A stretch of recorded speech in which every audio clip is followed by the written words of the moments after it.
Saya sampaikan tadi bahwa fatwa ini tidak merujuk kepada merek, tidak merujuk kepada produk tertentu, tetapi seluruh produk yang kemudian hasilnya didedikasikan oleh produsennya, oleh pelaku usahanya untuk kepentingan mendukung agresi militer Israel kepada Palestina yang berdampak kepada hilangnya sekian puluh ribu nyawa, maka kita punya tanggung jawab keagamaan untuk tidak mendukung dan tidak bekerja sama. Salah satu bentuknya apa? Tidak belanja. Karena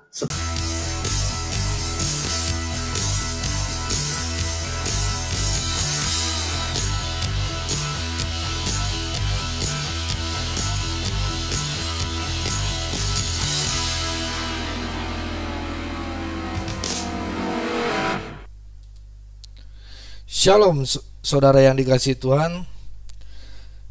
Salam sejahtera bagi kita semua. Shalom, Om Swastiastu, Namo Buddhaya, salam kebajikan. Kembali lagi dengan saya di sini, Leonardo Sirait, yang terus melayani Tuhan. Terus kita menyuarakan dan memuliakan nama Tuhan di media sosial ini, khususnya YouTube. Dan gereja YouTube kali ini saya mau menyampaikan saudara tentang apa yang lagi hangat ya. Ini kenal nggak sama dengan sama dengan GG, namanya Guru Gembul. Nah, Guru Gembul ini saudara, beliau dia menskakmat MUI. Dia berani sekali menskakmat MUI. Di videonya Deddy Corbuzier, podcastnya Deddy Corbuzier, dia mengatakan kenapa enggak langsung boykot WhatsApp aja, WA maksudnya ya, sama MUI katanya gitu ya. Jadi ditekankan, ini dia berani sekali, makanya saya salut sama beliau. Jadi kalian harus kenal, mungkin kalian juga udah kenal ya saudara-saudara, kenal sama Guru Gembul. Dia biasa memperjuangkan hak-hak beragama, toleransi gitu ya, walaupun dia muslim gitu ya.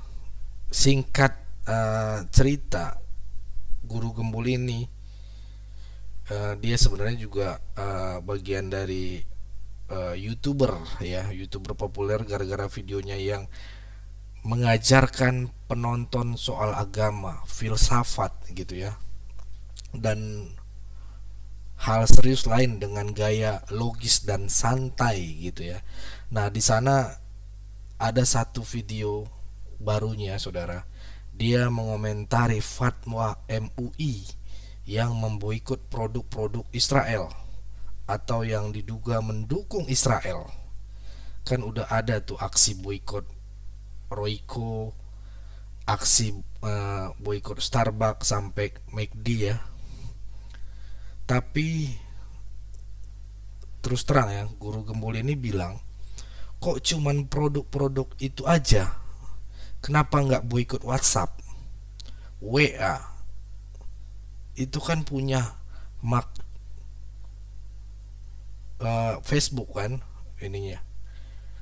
Terus itu Mark Zuckerberg itu seorang Yahudi saudara, yang berkali-kali mengatakan keberpihakan pada Israel. Kita tahu sendiri, orang Yahudi itu pasti berpihak kepada Israel.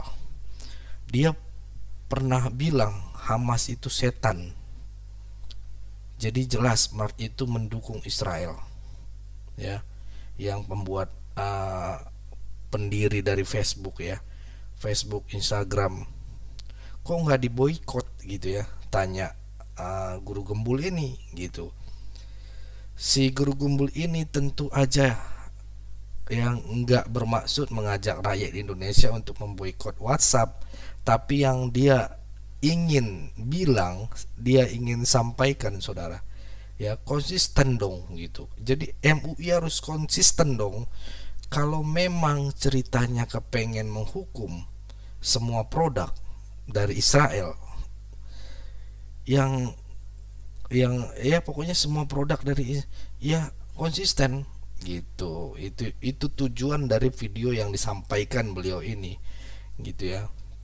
Jadi karena itu dia menyarankan, ya, daripada aksi boykot, mendingan kita harus baca banyak, harus banyak baca dan belajar pengetahuan. Kita perlu banyak baca supaya bisa menguasai pengetahuan dan teknologi agar tidak tergantung pada produk-produk asing, termasuk Israel. Ini keren sih kata-katanya. Ini saya kutip nih. Ya, jangan kerjaannya memboikot, poinnya itu ya. Karena saya juga mau menjelaskan gitu. Saya mengutip dari kutipan dia aja, dan menurut saya ini benar juga. Kenapa nggak Indonesia ngurusin belajar gitu ya, baca, menguasai pengetahuan dan teknologi agar tidak tergantung pada produk-produk asing, termasuk produk Israel. Nah, disinilah saudara, kalau yang diboikot itu cuman bumbu masak, kedai kopi, ya, terus fast food ya. Ya, cari produk sejenis buatan Indonesia juga banyak kan. Tapi kalau WhatsApp diboikot, terus YouTube iniin, Google diboikot, atau produk teknologi lainnya lah, apa yang dibilang guru gembul ini saudara, ini benar, kebenaran banget ya. Di dunia kompetitif ini, adu otot udah nggak relevan. Jadi dia bilang, udahlah MUI, nggak usah adu otot, nggak usah adu ini, adu gagasan aja, jangan boikot menggoikot, ibaratnya begitu. Yang penting adu otak, katanya gitu ya. Itu dalam loh saudara. Yang penting adu otak, berarti ini adu pemikiran, adu gagasan yang harus dilakukan oleh MUI. MUI aja lah, MUI. Nanti saya dilaporkan lagi, dikit-dikit kan apa-apa dilaporkan saudara. Ngucapin ini dilaporkan itu ini.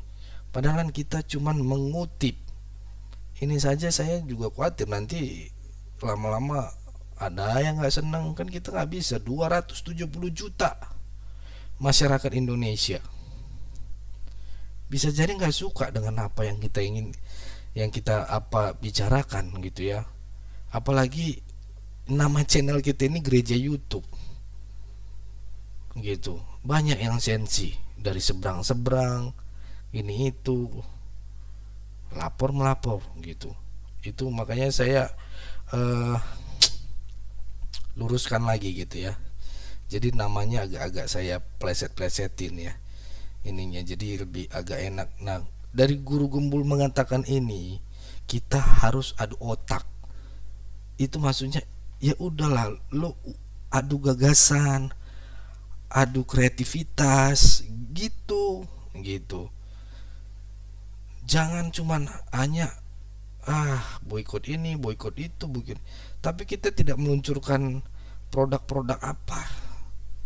BTW saudara, guru gembul ini emang YouTuber yang sangat mencerahkan. Ya, mencerahkan. Kalau saya bilang mencerahkan saudara. Dia punya channel YouTube khusus yang subscribernya sudah di atas 1 juta subscriber. Setiap 2 hari dia bikin video baru.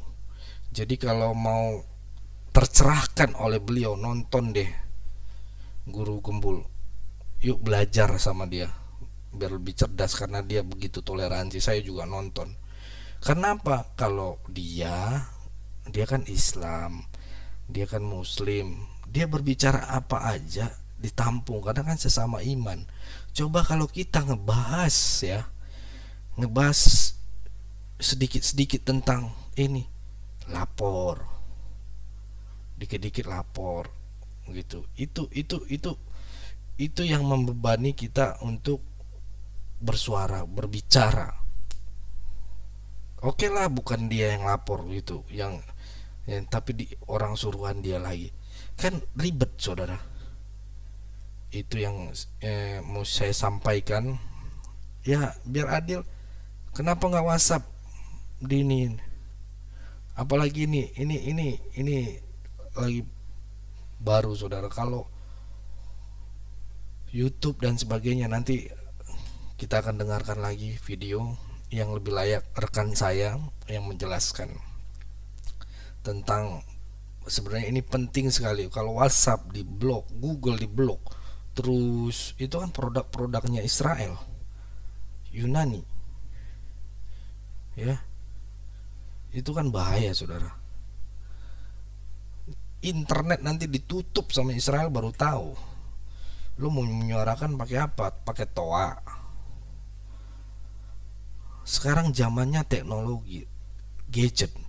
Apa-apa orang dapat informasi melalui, kita aja komunikasi lewat WhatsApp. Kalau mereka Israel marah, Amerika marah, ya, Amerika marah, terus Israel marah, oke, lo mau boikot, gue tutup sinyal lo, gue tutup frekuensinya. Kemarin ada berita tuh saudara, kemarin ada berita rencana YouTube akan ditutup, Google akan ditutup. Mati nggak lu ininya? Sedangkan kita di dunia maya 270 juta penduduk Indonesia, 75% menggunakan media sosial, menggunakan Google, YouTube, Instagram, Facebook, sekarang baru lagi TikTok. Kita menginjil begini melalui YouTube. Kita bisa bertemu seperti ini melalui YouTube. Saudara buka YouTube, saudara bisa mendengarkan saya, ya kan? Kalau ini semua diboikot sama Indonesia, ini keterlaluan, ya. Nanti saya bilang keterlaluan, saya dilaporin lagi. Aduh, capek ngadepin laporan saudara. Dikit-dikit lapor pak. Tapi ya sudah, tapi saya gemas dengan hal ini. Saya kutip aja omongan dari Gembul ini. Ayo kita lebih pentingkan adu otak, adu gagasan, adu kepintaran. Jangan boikot memboikot. Bikin produk kita sendiri. Kalau perlu Indonesia bikin frekuensi sendiri deh sebelum ngeboikot. Karena bahaya saudara. Bisnis semuanya, penjualan sekarang melalui online, Shopee, Tokopedia. Kalau frekuensi kita dimatikan, habis. Bagaimana pertumbuhan ekonomi kita? Cuman gara-gara jangan saya bilang nanti gara-gara Hamas lagi ininya, terus saya di boikot lagi. Lu nggak ada kemanusiaan lu. Kemarin aja saya sangat sayangkan Presiden Jokowi mengutuk Israel sampai 2 kali lagi. Tapi is oke lah. Saya dikomentari orang di ini, dibilang kalau keluarga lo begini bogono. Faktanya berbeda saudara.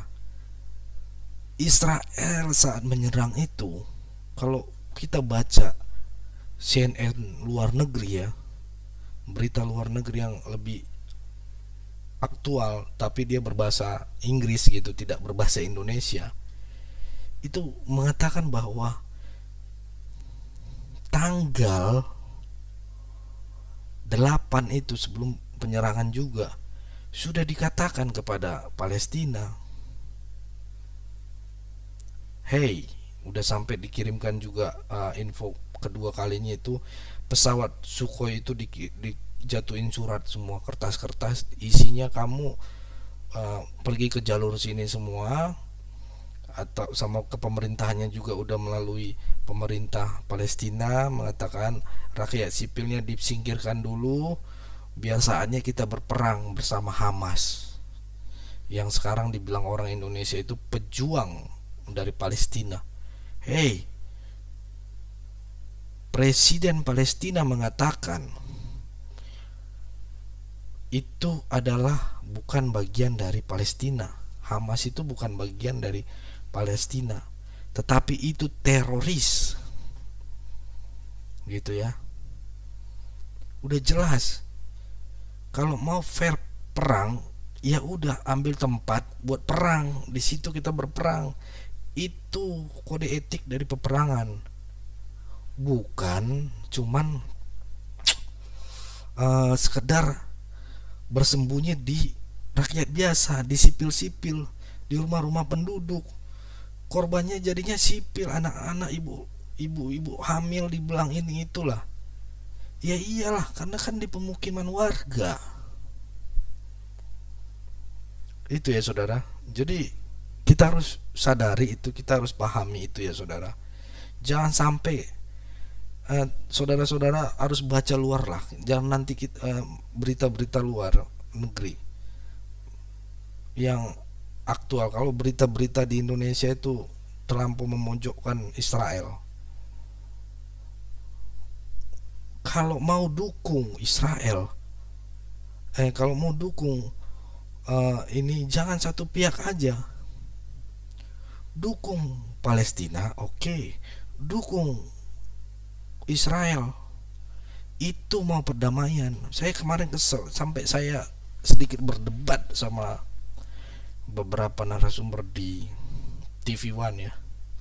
Saya bilang, kalau memang yang di Jakarta itu mau mendukung perdamaian dan juga kemanusiaan, dia bawa kita mendukung perdamaian, mendukung kemanusiaan, oke, siap. Terus ini ya, oke. Kalau memang itu kemanusiaan, kenapa nggak dukung Israel? Lah ngapain lo dukung Israel? Lah gimana mau ketemu, bro? Kalau dua-duanya nggak didukung, cuman satu pihak, ya jumping lah, ya pincang lah. Palestina itu katanya udah hampir 9.000 korban. Oke, manusia yang meninggal, ya itu manusia, emang kemanusiaan. Terus lo nggak dukung katanya. Hey bro, saya bilang emang di Israel itu nggak ada yang meninggal. Itu bukannya manusia yang 1.400 lebih yang diserang pada hari Sabat itu? Hah? Itu nggak manusia? Kalau lo bilang bahasa kemanusiaan, itu nafas bro, itu jiwa bro. Harusnya dua-duanya didukung. Iya dong. Secara 1.400 yang di Israel meninggal pada hari tanggal 7 Oktober, oke. Selanjutnya serangan balik dari Israel habis mencapai 9.000 meninggal manusia.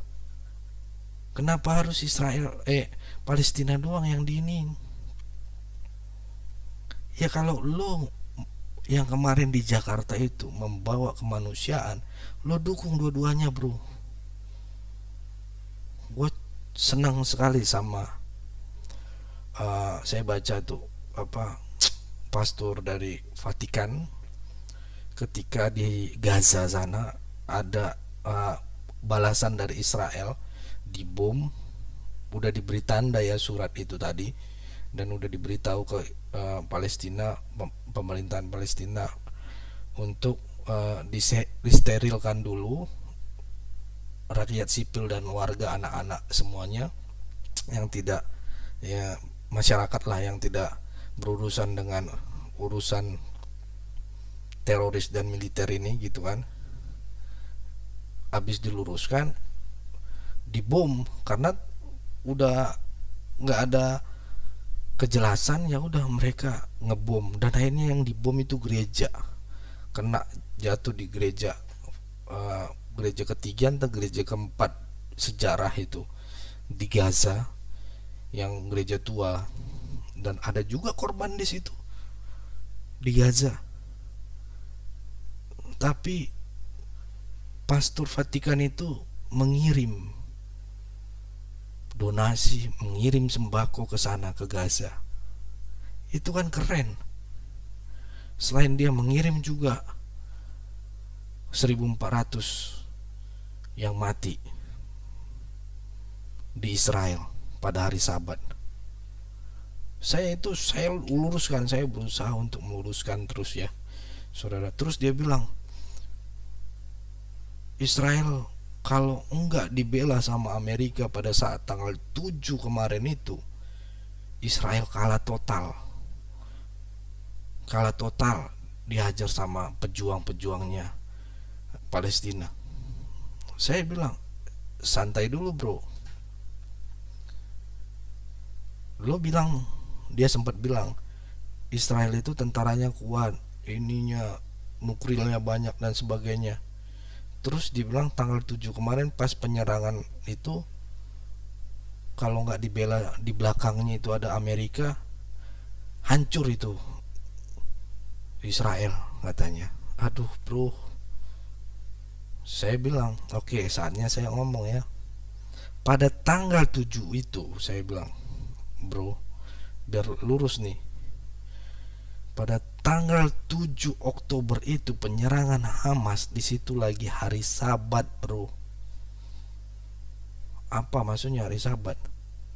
Hari Sabat itu hari saatnya istirahat. Tuhan Yesus istirahat kalau di Alkitab, dan di situ saatnya manusia, orang-orang Israel pergi untuk menyembah Tuhan. Ibaratnya dilarang untuk bekerja, memang lagi untuk berdoa lah ibaratnya. Masa dia bilang, ya makanya tidak ada perlawanan, karena itu hari Sabat, ibaratnya hari libur. Bukan berarti ini harus tidur-tiduran gitu ya, maksudnya ya saatnya bertemu sama Tuhan, saatnya beribadah. Banyak juga jenderal-jenderal dari Israel yang meninggal pada saat penyerangan Hamas, dan harus kita lihat siapa duluan yang menyerang. Itu harus kita garis bawain, tanda merahin. Di saat hari Sabat pesta itu tentara Hamas, teroris ya, saya bikin kata-katanya teroris Hamas turun menembaki rakyat sipil, warga-warga, turun rudal-rudal. Lu tahu dari mana? Ya gue tahu lah, selain gue baca dari ininya, ada kebetulan temen gue juga baru pulang dari Israel. Dia menceritakan ini saat dia perjalanan ke Israel, ke tanah suci kami Kristen. Di situ dilihat itu lagi semuanya orang-orang untuk beribadah. Jangankan orang Israel, orang Indonesia, orang luar negeri juga pada hari itu akan ke sana karena ada event di sana, festival itu bro. Bukan karena lemah, hancur di balik Amerika, bukan. Amerika aja nggak ngomong apa-apa kok. Justru kebalik bro. Kalau enggak Israel sayang sama Palestina, udah dibombardir habis semua rakyat Palestina. Karena mereka sayang sama Palestina, dia rangkul bro. Itu poinnya. Yang dia tidak suka sama teroris Hamas, itu yang kita harus garis bawahi. Yang gak suka Israel itu sama teroris Hamas, ya, itu yang harus kita pahami. Karena Israel tidak akan kalah juga, karena Israel adalah bangsa pilihan. Kalau di Alkitab gua udah dinubuatkan Israel akan dipulihkan, dimenangkan apapun yang terjadi, ya. Hamas yang harus dibasmi. Jangan lo bilang itu pejuang dari Palestina. No, itu teroris. Dia berangkat dari belakang masyarakat Palestina, rakyat sipil Palestina. Dia di belakang itu. Dia bikin tameng rakyat Palestina. Sekejap bro, kalau kalau Israel mau ngancurin, hangus bumi, hanguskan di ini Palestina. Kalau lu baca lagi buku lagi, dulu adanya Palestina, bukan Palestina ya, Palestina itu di bumi hancurkan manusianya, habis generasi itu. Jadi karena Israel sayang kepada Palestina, dia tetap biarkan, tapi dia tidak sayang sama Hamas yang lu bilang pejuang itu lu harus bisa garis bawahi. Saya bilang gitu. Ini karena kita wawasan kita saling cerdas, tidak ini, dan akhirnya sama-sama kembali ke sejarah. Itu enak kalau ngelawan orang yang, atau berdebat, bukan berdebat lah, dibilang sharing lah ya, dikit-dikit debatnya, tapi dia cari observasi, dia cari sejarahnya, balik lagi to Bible, balik lagi ke sejarah-sejarah, ke abad sebelum Masehi dan sebagainya. Enak saudara, masih enak untuk menerangkan, menjelaskan, dan akhirnya dia menerima. Oh iya, ternyata gini ya, gitu. Itulah, tapi minta juga tuntunan Tuhan biar kita diurapi, biar tuntunan Tuhan terjadi. Roh Kudus membukakan hati dia yang tadinya dia berkoar-koar. Akhirnya oh gitu bro, akhirnya kita panjang berbicara saudara-saudara.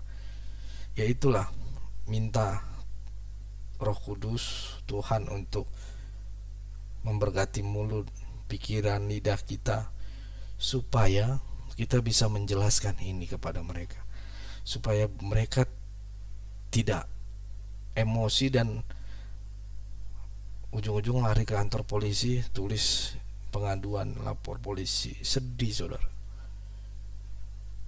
Berapa rekan-rekan kita, narasumber gereja YouTube sekarang diam, takut untuk menyuarakan ini, untuk mengabarkan Injil, mengabarkan kesaksian. Saya sedih ngelihat kesaksian dulu, banyak yang mau bersaksi tertindas, dimiskinkan.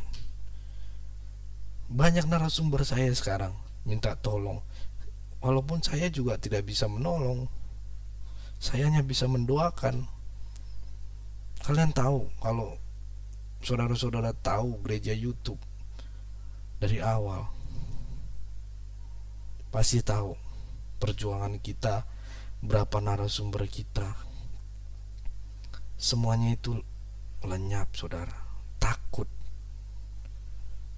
mengabarkan Injil, takut karirnya hilang ketika kesaksian, takut dia gak punya pekerjaan, takut dia gak punya tempat tinggal, takut gak bisa makan. Karena di dunia YouTube ini nanti dia kesini, dilihat orang, oh ini yang kesaksian di gereja YouTube. Ya banyak saudara-saudara yang bilang, kenapa gak pernah kesaksian lagi di gereja YouTube? Saya jawab aja, belum saatnya lagi. Kalau tahun 2 tahun yang lalu, zaman COVID dan sebagainya, banyak lahir narasumber yang rindu kesaksian, rindu untuk membagikan pengalamannya, karena mereka kuat melewati ini. Gak ada teror, gak ada ini, ya sebarkan aja. Bayangkan Berapa apologet pendeta yang masuk di dunia maya membahas hal-hal seperti ini. Kristuber, bahkan pendeta Yusuf Manobulu masuk.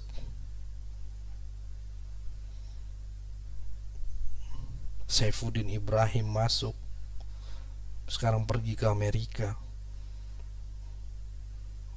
MKC masuk.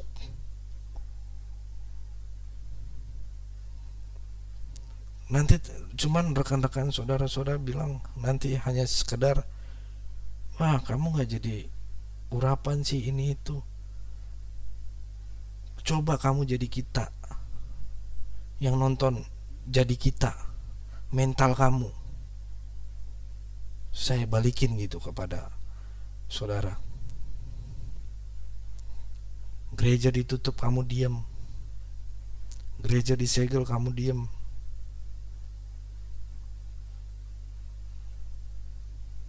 Padahal kamu pejabat, kamu wali kota, padahal kamu gubernur, kamu ngelihat itu, tapi kamu diam. Padahal kamu DPRD, melihat rakyatmu di situ ditindas. Di mana konstitusi ibadah itu? Itu ya saudara yang bisa saya sampaikan. Mudah-mudahan ini juga bisa diterima. Saya salut sama GG nih, guru gembul ini ya. Walaupun sebenarnya dia berani seperti ini ya mungkin karena dia sesama agama gitu. Coba kalau kita seperti guru gembul ini berteriak seperti ini, pasti udah kayak di sekarang ini yang dialami oleh MKC melawan MUI, ya kan, melawan fatwa yang udah diputuskan oleh ulama. Ya itulah negeri kita ini. Tapi dari sini semua kesimpulan, kita tidak diam. Ayo, saya percaya kalian orang-orang baik, kalian peduli dengan generasi kita ke depan.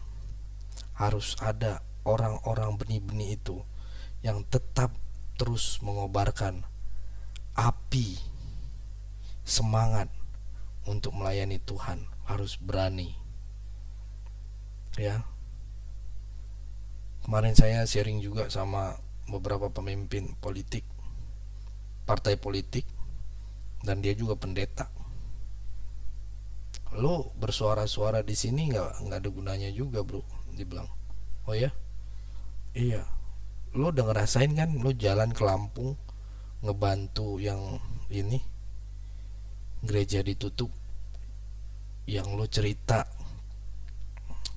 tim tamborannya, anak-anak youthnya sedih gitu ya, karena RT di situ suruh lagi ibadah langsung nunjuk-nunjuk, suruh berhenti ibadah, terus dia trauma, tim tamborannya, anak-anak mudanya dan sebagainya. Iya, gue bilang. Ya pas lo datang ke sana, siapa wali kotanya? Ala Ion katanya. Iya, siapa gubernurnya? Ini juga. Coba kalau jadi di situ DPRD-nya orang anak Tuhan, terus bupatinya anak Tuhan, terus gubernurnya anak Tuhan, wali kotanya anak Tuhan. Bisa nggak lu ngurus surat itu untuk perizinan lebih gampang, kayak SKP 2 menteri plus lain-lain untuk perizinan IMB dan sebagainya. Gue mikir juga, iya benar. Nah itulah saudara, kita harus masuk ke sistem itu, sistem pemerintahan. Saya nggak habis-habisnya ngomong ini. Ayo kita terjun ke politik. Saya bilang, saya pendiri gereja YouTube mengajak kita harus turun ke sistem itu. Kita harus turun ke pemerintahan. Caranya bagaimana? Ya ikut politik. Karena partai yang bisa menaungi untuk meluncur, terjun, celup ya, dicelupin ke politik, yaitu kendaraannya adalah partai politik. Jadi anak-anak Tuhan, ayo sama-sama. Kemarin saya di Bekasi ada gereja yang ditutup juga tapi nggak viral, kita ayomi. Nah ternyata DPRD-nya saudara itu anak Tuhan. Dia berdiam diri, dia tahu itu tapi dia diam. Ketika kita temuin bersama tim, dia senang, sangat senang, luar biasa. Oh gitu, kenapa bro? Dia bilang ke saya, iya, gua sendiri soalnya. Tapi kalau gua bersama rakyat, bersama lu pada, gua bisa maju. Keren gak lu? Selesai itu. Walaupun jabatannya sebentar lagi mau pensiun kan 5 tahun kan. Dia 1,5 tahun berdiam diri ngelihat. Gue tunggu lu pada sebenarnya. Dia jujur bilang, gue nunggu lu pada kapan datangnya orang-orang kayak gini. Gue tahu itu, RT-nya juga gue udah samperin, ininya juga. Cuman gue nggak kuat, tapi gue butuh dukungan suara rakyat. Walaupun gue punya jabatan DPRD, Dewan Perwakilan Rakyat Daerah, tapi gue kalau nggak ada rakyat kayak lu ini, pejuang-pejuang gereja, gue nggak bisa apa-apa. Puji Tuhan, sebulan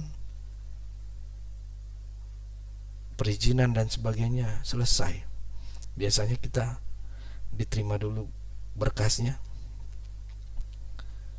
nanti diinformasikan. Kalau enggak, cara kedua, nanti dikoordinasikan lagi pak di FKUB. FKUB itu dari sini saya tahu saudara, ternyata FKUB itu mitranya DPRD saudara. Jadi kalau kita pegang ada anak Tuhan masuk ke DPRD, kita lebih gampang bisa leluasa. Karena mitranya DPRD. Ibarat kata kalau dibilang bro kita itu tadi, FKUB itu digaji ataupun dapat anggaran tuh dari DPRD. Nah artinya kita anak-anak Tuhan harus ambil bagian ke situ. Harus ngambil jadi caleg DPR, calon legislatif ya, DPRD, DPR RI, harus ada di situ. Kenapa saudara? Saya udah selama 3 tahun ini saya observasi saudara. Kenapa kita harus masuk ke sistem itu anak-anak Tuhan? Yaitu contohnya kayak yang di Depok ini, Depok Bekasi. Ketika ada anak Tuhan yang menjadi pemerintahan, itu masih kecil lah, DPRD, tapi dia punya jabatan, punya tongkat itu, punya sistem. Nah kita harus masuk ke sistem itu. Jangan ogah sama politik saudara. Saya udah berapa kali keliling gereja-gereja biar kita bantu dan sebagainya. Emang harus terjun ke politik. Agama itu nyatu sama politik saudara. Dan saya baca di firman Tuhan juga ada politik. Di Alkitab ada politik saudara. Gak percaya saudara? Komen di bawah. Di Alkitab ada politik. Di hidup semua masyarakat ada politik. Di organisasi ada politik. Di persekutuan juga ada politik. Di setiap kaum manusia ada politik. Maka dari itu jangan segan-segan anak-anak Tuhan.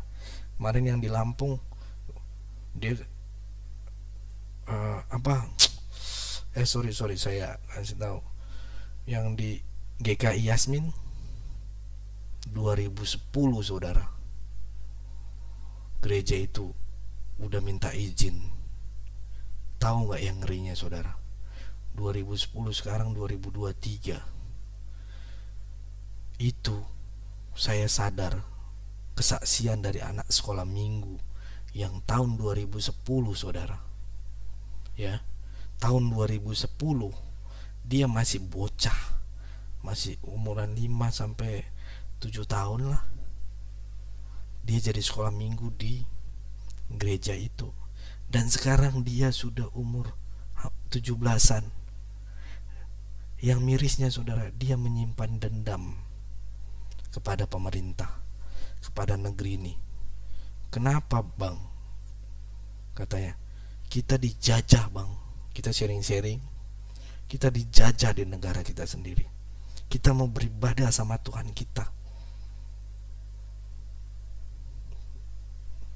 dilarang. Kami sampai demo ke Monas, berpanas-panasan, ongkos sendiri dan sebagainya bang. 15 tahun gak kelar-kelar sampai detik ini saudara. Kenapa? Karena gak ada anak Tuhan yang masuk sistem itu, sistem pemerintahan itu. Coba kalau wali kotanya anak Tuhan, coba kalau bupatinya anak Tuhan. Saya udah survei nih tuh, kalau semuanya anak Tuhan, gue tinggal calling, bro, siapa sih, atau kita searching nih, siapa wali kota Jakarta Barat? Yosua katanya gitu kan.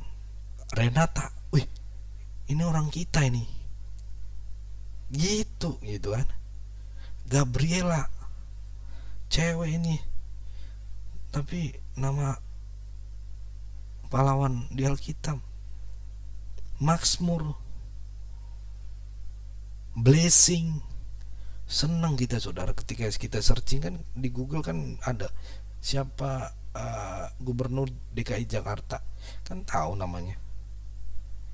Nah ketika mau ngurus suratnya tinggal datengin. Ini pas kita datang ke wali kota, wali kotanya ala Ion, ya kan?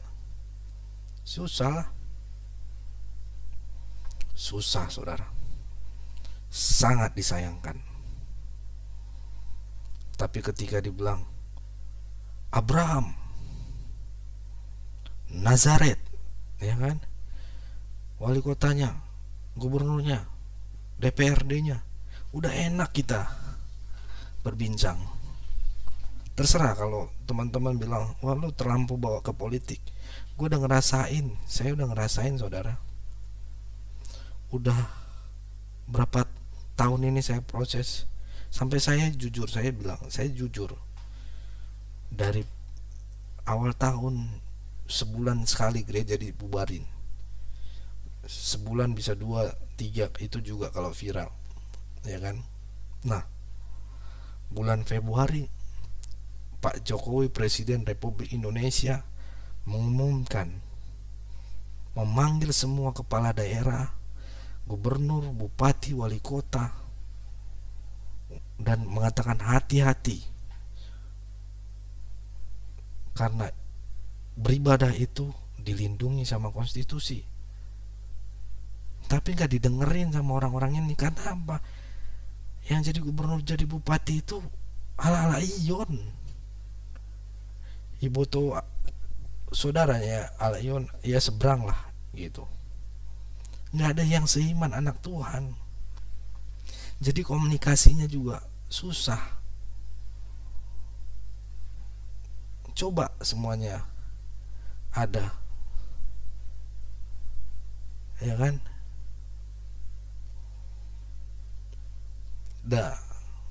Di musisi banyak anak-anak Tuhan, Di bidang musik banyak anak-anak Tuhan, makanya melekat semuanya ya. Judika anak Tuhan, siapa lagi, Joy Tobing anak Tuhan, semua itu melekat dan itu kuat. Badai Krispati, Semi Simorangkir. Nah, jangan cuma di musik saudara yang terjun di sistem itu, tapi terjunlah juga sistem politik itu. Jangan cuma sekedar di musik, ya kan? Banyak anak-anak Tuhan di musik udah banyak, saatnya sekarang pindah ke politik, pindah ke sistem itu, biar kita juga bisa bergerak dan berkembang. Bukan cuma untuk ibadah kita Kristen doang, yang lain, Hindu, Buddha juga. Itu ya saudaraku yang bisa saya sampaikan. Ini saya sudah 1 jam saya berbicara di sini, udah mengalahkan khotbah. Tapi nggak apa-apa, untuk melayani apa yang saya bisa bagikan, saya akan terus suarakan. Saya nggak mau anak-anak kecil, anak-anak sekolah minggu, mereka menyimpan dendam. Saya sedih saudara, saya sedih ketika keponakan saya memberikan berita gereja ditutup lagi om, ini, terus gue diem. Ya kita bawa dalam doa aja ya, terus kita doakan. Memang doa itu dahsyat saudara, doa itu dahsyat. Tapi kalau tidak dilaksanakan, diterapkan, gak akan berhasil. Kalau cuman berdoa, apa yang dibilang pepatah orait labora, itu nyata saudara. Jadi ada yang berdoa, kalau memang saudara gak mau terjun ke ini, ya saya yang terjun, saya ngambil, tapi dukung dengan doa gitu saudara. Doakan kami Kristuber Apologetika, pendeta yang memang kakinya seberang udah masuk ke penjara, seberang ke rumah, udah dipasrahkan di situ. Saya salut sama pendeta Saifuddin Ibrahim. Dia berani menentang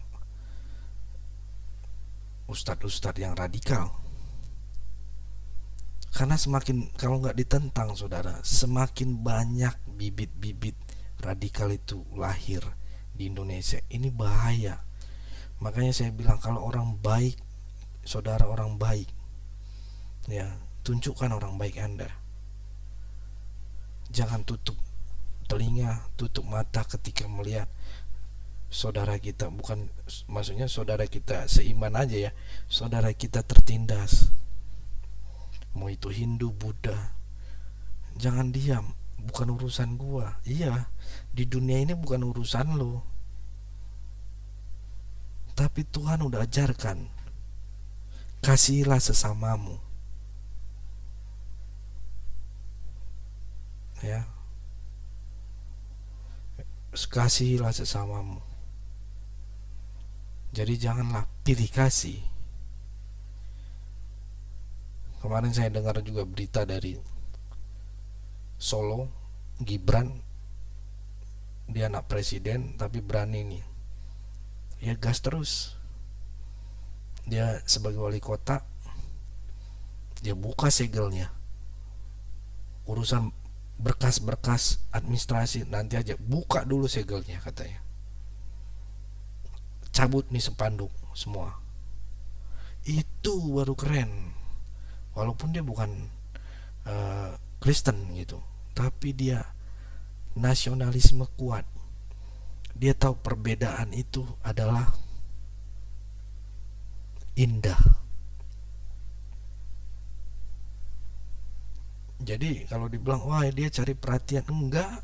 Dia sebelum jadi cawapres kok ngurusin gereja. Nah, Jokowi juga, nanti kita cerita lagi dah. Ini udah jam 4:30 pagi saudara di sini.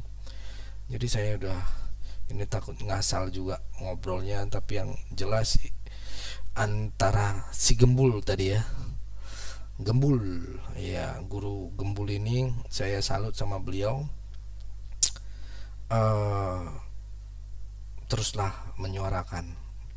Dibilang orang sia-sia, Bang Leo lu sia-sia menyuarakan ini. Enggak ada sia-sia, enggak ada sia-sia. Gua percaya Tuhan pasti kasih cahaya sekecil apapun itu, dan itu akan menjadi terang ya. Nggak ada yang sia-sia. Apa yang kita kerjakan di bumi tidak ada sia-sia, saya percaya. Kenapa saya bilang nggak ada sia-sia? Saya kerja begini melayani Tuhan, bekerja di ladangnya Tuhan, dibilang iya, nggak ada sia-sia. Mau dibilang orang sayang titer lu tinggi-tinggi, sayang master lu, nggak ada sayang-sayang untuk Tuhan. Carilah dulu kerajaan, maka semua akan ditambah-tambahkannya. Oke, itu aja teman-teman, saudara gereja YouTube. Kalau kalian takut dengan membahas atau mempublikasi atau bersuara, udah bagikan aja video ini, selesai. Itu bagian dari pelayanan juga. Oke, siap bosku, siap saudaraku, siap rekan-rekanku, siap Laskar Kristus. Mari kita terus perjuangkan. Mari kita kobarkan api itu, api kemuliaan Allah. Terima kasih, itu aja dari saya. Tuhan Yesus memberkati kita semua. God bless you all. Cukup rupiah 10,000 per pekan. Puji Tuhan kita dapat menjadi dampak, menjadi bagian pembagian Alkitab gratis. Saudara gereja YouTube mau enggak ambil bagian dalam program membagikan 1 juta Alkitab gratis di Indonesia? Saya percaya pasti mau. Dari gereja YouTube buat gerakan membagikan 1 juta Alkitab ke seluruh pelosok Indonesia. Pasti saudara mau satu Indonesia faham Alkitab. Kita punya sebuah program membagikan 1 juta Alkitab gratis di Indonesia. Yap, jadikan Indonesia dengan membagikan Alkitab, membagikan kabar baik, dan pastinya kita mau membagikan Alkitab dengan bentuk fisik. Nah ini, kalau kita bersama-sama dukung ini bisa bergandengan tangan, kita gunakan channel gereja YouTube untuk terus bergerak maju dan berdampak mewujudkannya bersama. Misinya apa? Kita ingin mencetak 1 juta orang yang hafal dan haus akan firman Tuhan, yaitu melalui Alkitab gratis. Nah kalau ini bisa terjadi, 1 juta penduduk Kristen Indonesia bisa membaca Alkitab, maka kalikan 10. Maka 10 juta orang akan membaca Alkitab, membaca firman Tuhan. Dengan itu, ini tidak akan terwujud kalau tidak dengan cara bergandengan tangan. Saudara-saudara gereja YouTube, kita gunakan channel gereja YouTube untuk terus berdampak dan melayani lebih lagi. Dukung program ini, agar kita bisa membagikan 1 juta Alkitab gratis di Indonesia dengan cukup sisihkan rupiah 10,000 per pekan. Puji Tuhan kita dapat berbagi, berdampak memuliakan nama Tuhan Yesus. Yak ikutan detailnya ada di kolom deskripsi atau bisa melalui rekening gereja YouTube yang dinaungin atas nama Yayasan Cipta Pelita nomor bank BRI 04210034205666 dengan menulis P8, artinya program ke-8 gereja YouTube. Mungkin itu pengumuman kali ini. Saya Abdullah dan semua tim pelayanan di gereja YouTube dan Yayasan Cipta Pelita mengucapkan banyak terima kasih. Tuhan Yesus memberkati.